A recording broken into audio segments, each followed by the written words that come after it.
Hi everybody, this is Elliot. I just wanted to check in and give a little update. I'm feeling inspired right now to just share what's going on. Hang on, I'm going to turn off my Wi-Fi so I don't lose connection or anything.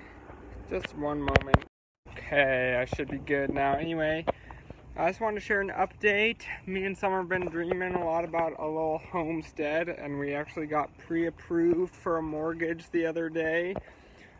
Thanks to my parents helping us out by co-signing. So hopefully in the next, couple months we find a spot we really like and we can start to settle down and work on our own stuff on some property. And one of my goals with that is to try to share what we're doing with the world. I love watching YouTube videos of permaculture and homesteads and stuff, and I'd like to be able to inspire some people too.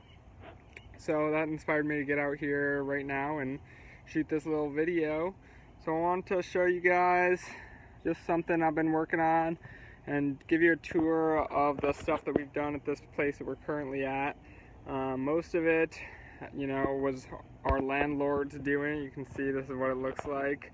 But we've got some little regions where we've been tinkering. So right here is the propagation table that I made because we're having a plant sale.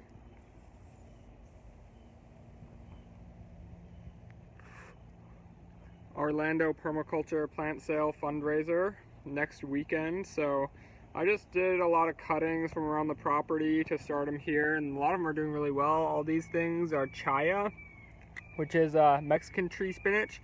You eat it boiled and it's delicious. It's probably my favorite green that we grow here. I took some tomato cuttings and they're starting to take off. A few of them died, but a few of them are doing okay, and I think they'll be fine. And I potted up this little banana that was shooting off a banana from a banana that I planted a few months ago. So that's pretty much it. We got these dragon fruits here too.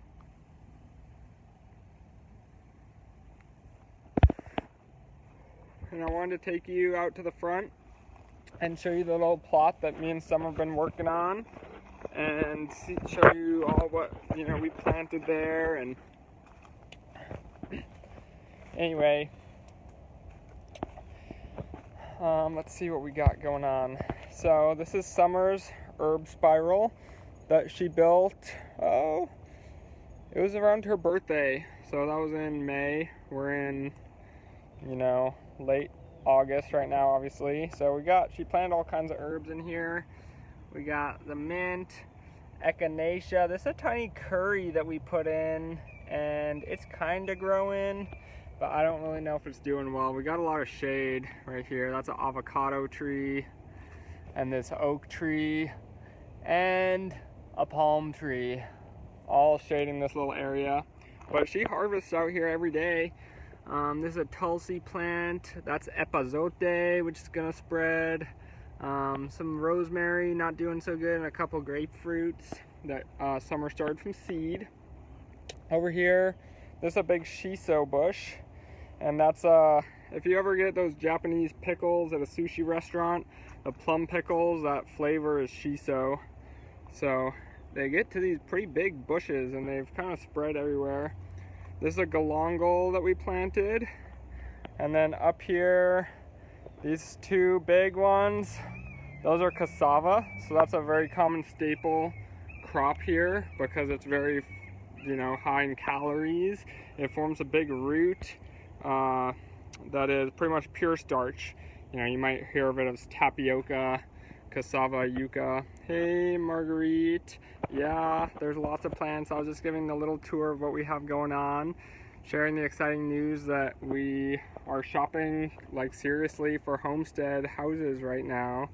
So that's what's got me more excited to share, because I really want to share with people what our journey is like, because I know so many people that have that same dream of being more self-sufficient and having the homestead, and it looks like we're actually going to be able to make it happen pretty soon here, which is terrifying but also exciting, and it's a process that I definitely want to share with people. I'll continue the tour of this little plot. There's an okra plant right here, and it's not done very well. It's kind of grown. As you see, it's got a lot of insect damage. I think it's mostly like snails.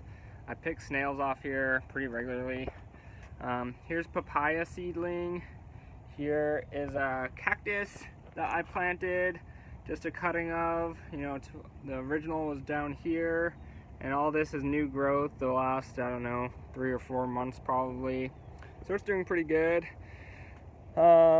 We got more of that shiso here. This is a type of hibiscus hiding back here called cranberry hibiscus.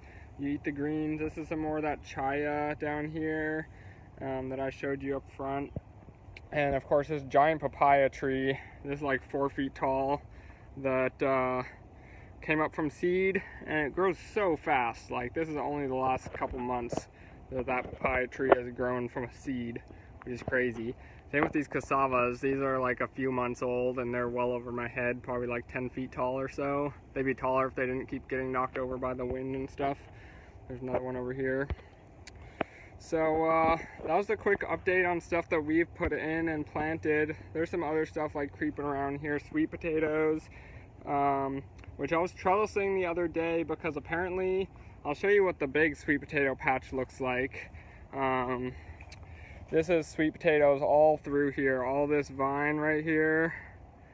You can see it goes all the way basically to the street out there, and it's mixed with like a couple other things. But they form these super long vines that can be like 15 feet long, and have been quite difficult in trying to harvest them and actually finding where they come out of the ground, and that's where they form the actual tubers that you want to eat. So what you want to do, apparently, I'm trying to figure out how to do this, how to grow sweet potatoes well, but just go through and like pull up the vines every so often, and they'll send more energy into the root, and you'll get a better harvest that way. But the problem is they kind of grow as a perennial, so it's really hard to tell where they start and end.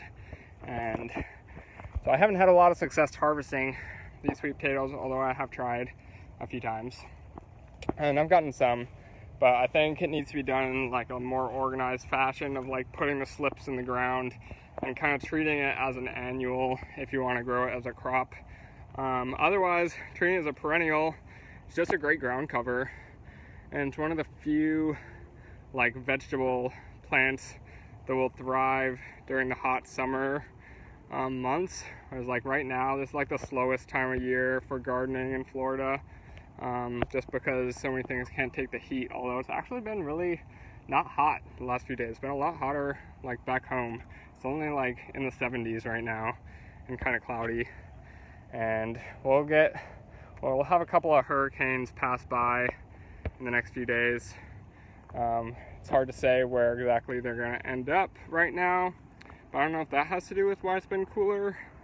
Certainly hurricanes, they like when like the really upper atmosphere is colder, and the water warmer. But anyway, here's a view from the street. So like I said, all this stuff was put in by our landlord. Part of the reason I'm over here with this machete is so I can chop this down. This Mexican sunflower is a chop and drop situation, and it grows back like crazy fast. Like, you chop that down, it's gonna be that same height again, which was like 5 feet tall, in like a couple months. It's pretty crazy. But anyway, here's the banana patch. Oh, that's me. Here's a banana patch. One banana plant fell across in a storm a couple weeks ago with a big head of bananas on it, so hopefully they ripen still. And there's some other bananas you can see up there. There's a big rack of bananas. And anyway, thanks for tuning in, guys. I'm gonna start chopping stuff down to blow off some steam with this machete. But thanks for tuning in, and I hope I can share some more updates with you as we do this homesteading process and with our own spot of land pretty soon. So bye, guys.